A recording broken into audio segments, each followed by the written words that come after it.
राष्ट्रवादी काँग्रेस पार्टीचे राष्ट्रीय अध्यक्ष तथा महाराष्ट्र राज्याचे उपमुख्यमंत्री अजित पवार यांना इच्छा भगवंताची मित्र परिवाराच्या वतीने राष्ट्रवादी काँग्रेस पार्टीचे प्रदेश उपाध्यक्ष तथा जिल्हा नियोजन समितीचे विशेष निमंत्रित सदस्य किसन जाधव आणि कार्यसम्राट नगरसेवक नागेश गायकवाड यांनी मुंबई येथील देवगिरी या शासकीय निवासस्थानी मकर संक्रांतीनिमित्त त्यांची भेट, सोलापूरचे ग्रामदैवत शिवयोगी सिद्धरामेश्वर यांची प्रतिमा, शाल, पुष्पगुच्छ व तिळगुळ देऊन त्यांचा सत्कार करून मकर संक्रांतीच्या शुभेच्छा दिल्या.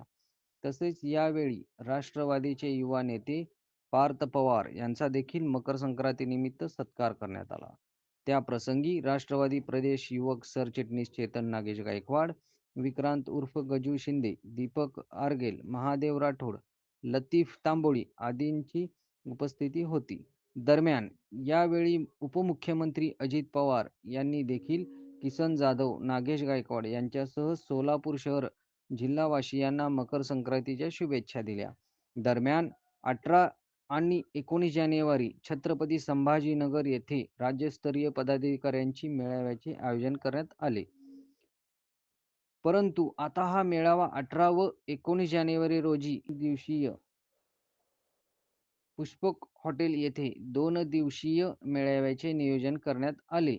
या मेळाव्यात राज्यातील खासदार, आमदार, जिल्हाध्यक्ष, शहराध्यक्ष तसेच राष्ट्रवादी काँग्रेस पार्टीचे प्रदेशचे विशेष निमंत्रित सदस्य आणि पदाधिकारी यांचा सहभाग असणार आहे. राज्य संस्थेच्या निवडणुकीच्या पार्श्वभूमीवर राज्याचे उपमुख्यमंत्री आणि प्रदेशाध्यक्ष खासदार सुनील तटकरे हे या मेळाव्यात मार्गदर्शन करणार असल्याचेही यावेळी अजित पवार यांनी सांगितले.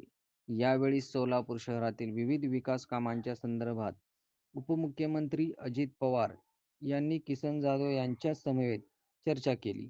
येणाऱ्या काळामध्ये सोलापूर शहराच्या सर्वांगीण विकासासाठी सहकार्य राहणार असल्याची ग्वाही यावेळी अजित पवार यांनी किसन जाधव यांना दिली. तसेच राज्याचे वैद्यकीय शिक्षण मंत्री हसन मुश्रीफ आणि आमदार इद्रिस नाईकवाडी यांची देखील भेट घेऊन मकर संक्रांतीनिमित्त तिळगुळ देऊन शुभेच्छा देण्यात आल्या.